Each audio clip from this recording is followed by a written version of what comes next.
So today the lectures we will discuss about definition of the relative atomic mass and the definition of the atomic mass unit. So first of all we will discuss about that what are the relative atomic mass. के relative atomic mass क्या होता है? As the name indicates that the atomic mass is related to some other atomic mass such as we take the carbon as a standard or relative.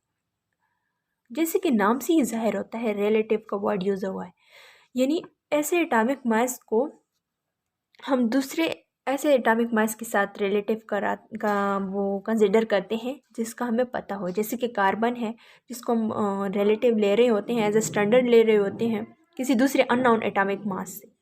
सो इसको इस वजह से relative atomic mass कहा जाता है। इसकी बेसिक डिफिनेशन ये है कि it is the ratio of the average mass of the atom of an element which is relative to the 1/12 of the mass of an atom of carbon. यानी किसी भी एटम का एलिमेंट का जो average mass होता है उसको हम किसी रिलेटिव मास से कंसिडर करते हैं जो कि कार्बन है। यहाँ पे हम लोग मेनली कार्बन को ले रहे हैं क्योंकि कार्बन एक ऐसा एलिमेंट है जो कि मोस्टली फाइंड होता है नेचर में, इजीली फाइंड आउट हो जाता है कार्बन जो है वो नेचर में। इस वजह से हम इसको रिलेटिव एटॉमिक मास यूज़ कर रहे हैं, एज अ रिलेटिव यूज़ कर रहे हैं।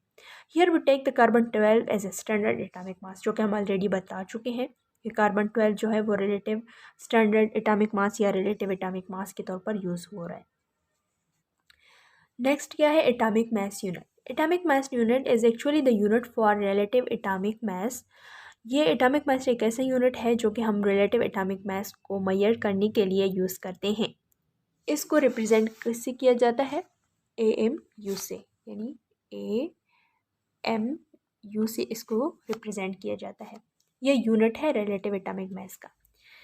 इसके एग्जांपल में क्या आता है कि we take the main example of carbon 12, so AMU can be defined as the 1/12 atomic mass of carbon 12 as the most frequently found isotopes in nature. ये कि ऐसा एलिमेंट है या एक ऐसा आइसोटोप्स है जो कि नेचर में बहुत ज़्यादा पाया जाता है, इसलिए मेनली हम इसको डिस्कस करते हैं। So carbon 12 has an MU of the 12।